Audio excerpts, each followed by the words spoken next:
Olá, crianças! Tudo bem com vocês? Eu espero que esteja tudo bem. Estamos aqui mais uma vez para continuarmos aprendendo. E aí, quando eu digo continuarmos aprendendo, é porque quanto mais a tia Esté ensina, ela também aprende.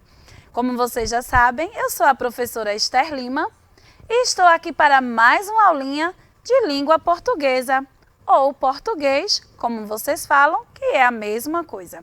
A nossa aulinha de hoje vem trazer mais um gênero. Estamos estudando sobre gêneros textuais. E aí, a cada aula, a gente traz um gênero diferente.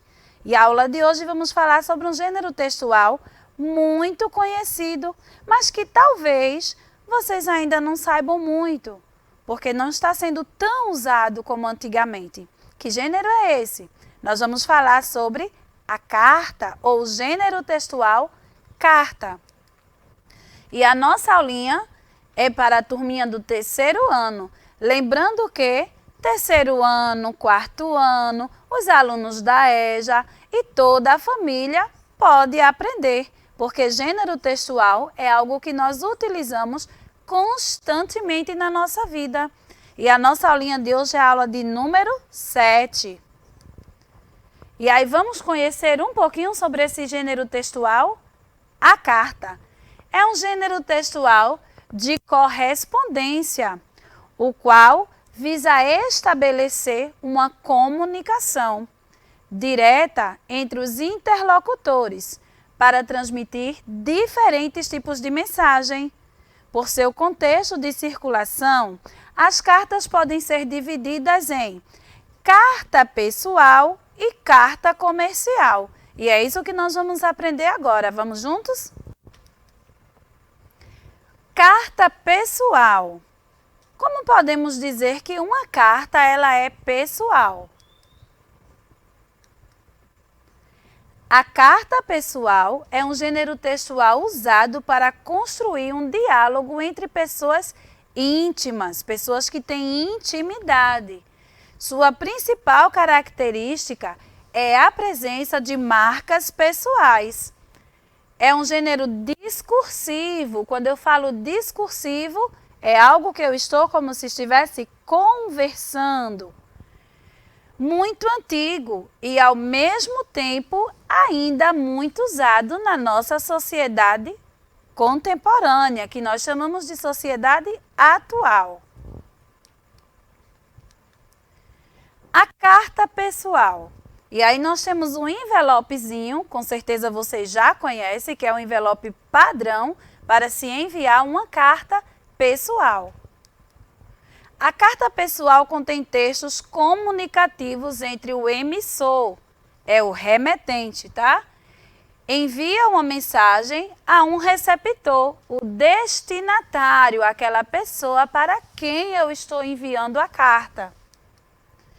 Geralmente são enviadas para amigos, conhecidos, familiares e o assunto fica à escolha do remetente. Se eu estou escrevendo a carta, eu vou escolher sobre o que eu quero escrever. Pode ser uma notícia, pode ser as novidades que eu quero compartilhar com alguém através de uma carta, ou mesmo informações.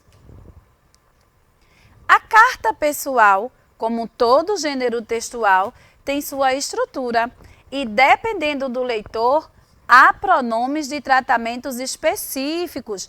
Lembram dos pronomes? Nós estudamos isso na aulinha anterior, a aulinha de gênero, que nós estudamos gênero notícia e estudamos pronomes. E nos pronomes nós vemos, olha, o Papa. Lembra que nós chamamos Vossa Santidade, é um pronome de tratamento. Nós já aprendemos sobre isso. O juiz, meritíssimo. O presidente, Vossa Excelência, entre outros pronomes que podemos usar para iniciar uma carta, desde que nós estejamos falando com essas pessoas a qual precisaremos usar pronomes de tratamento. Vamos conhecer a estrutura da carta pessoal? Local e data. Começo escrevendo minha carta dizendo onde eu estou, Por exemplo, se eu escrever uma carta agora, Abreu e Lima, a data de hoje e o ano o qual eu estou escrevendo, local e data. Destinatário é o nome de quem recebe a carta para quem eu estou escrevendo. Saudação, olá, né? Ou o pronome de tratamento, se eu for falar com alguma autoridade. Assunto, a mensagem da carta. Despedida, no final da carta eu me despeço. Remetente, o nome de quem escreve. No caso, o meu nome, eu assino no final quando termino a carta. Você assina o seu se resolver escrever uma carta para alguém. Vamos ver um modelo de carta pessoal?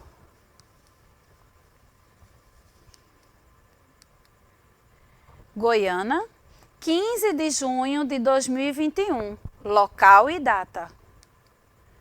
Querido amigo Daniel, saudação e destinatário. Gostaria de dizer que estou com muitas saudades e não vejo a hora de estarmos juntos outra vez. Por aqui estamos todos bem. Somente a saudade que nos incomoda.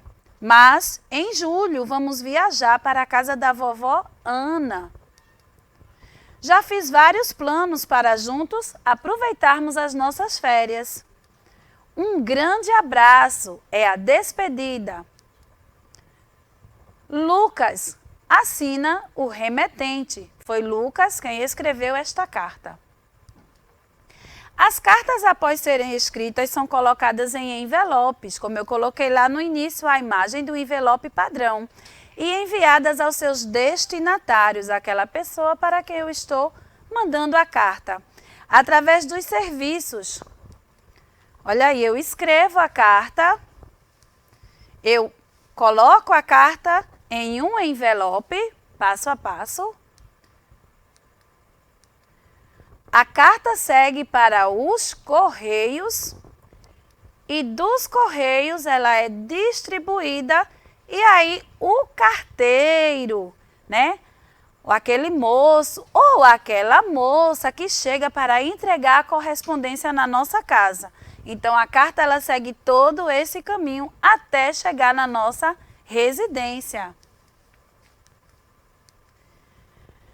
E agora nós vamos aprender a preencher o envelope. Lembrando que o envelope, ele tem frente e verso. E aí nós vamos olhar remetente, pessoa que escreve. Por exemplo, eu estou escrevendo, remetente Esther Lima. Endereço, o endereço da minha residência, a rua que eu moro. Presidente Castelo Branco, tá? O número 46, o bairro Timbó, a cidade Abreu e Lima e o estado Pernambuco. E aqui embaixo, onde nós estamos vendo esses quadradinhos, nós colocamos o CEP. O CEP é aqueles bastante numerozinhos que identifica a rua que eu moro. E aí no verso nós temos o destinatário, a pessoa que irá receber esta cartinha, o nome completo, o endereço completo e o CEP também.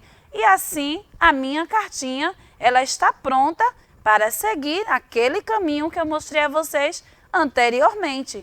Levada aos Correios, transportada nos caminhões dos Correios, distribuída pelo carteiro até chegar na nossa residência. E aí a cartinha, ela também necessita de um selo, é o selo postal. O selo postal é um papel adesivo que prova o pagamento de uma taxa por serviços postais.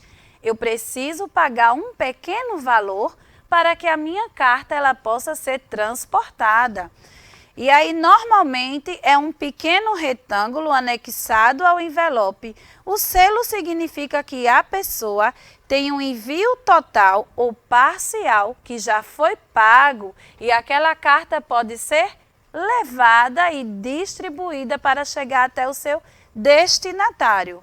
E aí o selo, ó, ele é colocado nesse espacinho onde tem o nome selo. Muito bem, e aí nós temos um exemplo de selo.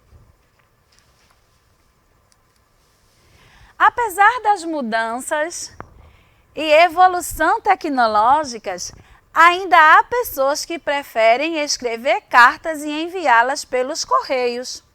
Mesmo com tanta tecnologia, existem pessoas que gostam da forma tradicional de se comunicar através de uma carta. E aí, olha, nós vemos aqui com o avanço da tecnologia, e aí nós podemos também enviar a cartinha pelo e-mail, né? Que aí nós vamos ver outro tipo, que é o e-mail. Mais à frente a gente vai estudar sobre isso, mas é uma forma de enviar carta pelo computador também. Nas próximas aulas vamos falar um pouquinho sobre isso. E por final, a cartinha sendo envelopada. E agora nós vamos dar um passeio. E aí toda vez que a tia Esté trouxer pelas lentes da história, eu vou estar trazendo alguma informação adicional para vocês. Porque nós sabemos que nós fazemos parte de uma história, que nós estamos inseridos em uma história. E as coisas nem sempre foram como é agora. Então vamos ver como era antigamente? E aí agora nós vamos dar um passeio pelas lentes da história. Comunicar-se e transmitir informações sempre foram uma necessidade humana, mas a forma como a comunicação acontece mudou muito ao longo da história da civilização. E aqui nós temos uma linha do tempo. A comunicação ela começou com pinturas rupestres. E aí nós temos 15 mil anos antes de Cristo. A forma de se comunicar eram pintando nas paredes das cavernas. Era uma forma de comunicação. Depois, no ano 59 antes de Cristo, veio o jornal, né? Os primeiros jornais, uma forma de propagar as notícias. Depois, em 1790, o telégrafo. Em 1860, o telefone. Em 1860 também o rádio. Depois, em 1920, vem a televisão. 1947 vem o celular. E em 1970, a internet. E aí nós vemos que essa evolução ela vem ao longo de muito tempo. Mas nem sempre foi assim. Na pré-história, os homens faziam pinturas nas pedras para registrar informações e relatar acontecimentos. Com o desenvolvimento da linguagem e especialmente a escrita, a comunicação sofreu um grande avanço. E aí nós temos, olha, os homens pintando, marcando a quantidade de animais porque eles viviam da caça e aí eles precisavam marcar a quantidade. O surgimento da escrita, inclusive, é o que marca o fim da pré-história. Olha aí, quando a gente estuda história, a gente vai ver ó, que quando surgiu a escrita, estava no finalzinho da pré-história. E aí a pré-história é o quê? O tempo como a gente conta a história. E o início da Idade Antiga passou para uma nova fase da história da humanidade. Não é mais pré-história, agora começou a Idade Antiga. O que aconteceu entre os anos 4.000 a.C. e 3.500 a.C.? Aí temos a história da escrita, como eu já falei anteriormente, começou com as pinturas e foi ao pouco surgindo ideias. Ao longo dos séculos seguintes, os relatos escritos e as cartas eram importantes meios de comunicação. Foram criados os serviços de entregas de cartas, parecidos, semelhantes ao que conhecemos hoje como os Correios, mas ainda não eram os Correios. As cartas eram levadas a localidades distantes, mas o intervalo de tempo entre a emissão e o recebimento da mensagem poderia durar meses. como era o caso das cartas transportadas por navios. E aí nós vemos na imagem, ó, como eram transportadas também essas cartas antigamente. E aí nós vamos falar agora sobre os correios. Com a evolução, o tempo passando, aí vem o correio. E aí o envio de cartas é um dos meios de comunicação mais antigos, como nós já vimos. Acredita-se que os egípcios tinham sido os primeiros a utilizar esse meio para transmitir informações. Quando ele diz assim, acredita-se, é o que nós podemos imaginar, não está cientificamente comprovado. Hoje, os serviços de correios utilizam-se de uma logística avançada para enviar cartas e encomendas. E aí eu vou parar um pouquinho para falar sobre isso, as encomendas. O que seríamos de nós se não fosse o serviço dos correios? E aí a gente pode comprar pela internet, e aí mamãe vai lá e compra aquilo que você estava querendo, aquele brinquedo, aquele jogo, aquela carta, aquele álbum para vocês colecionar e é entregue em nossa residência através do serviço de entregas dos correios. Mas na antiguidade as cartas eram enviadas por mensageiros, como nós vimos na imagem anterior, e até mesmo por aves, como pombos e andorinhas. E aí por isso que tem a expressão pombo-correio, que você já deve ter escutado.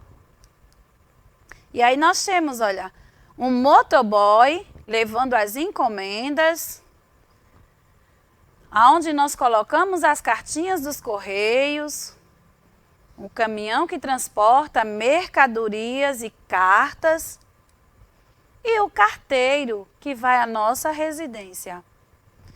E aí, como estamos falando em carta, eu não poderia deixar de escrever a carta de uma professora.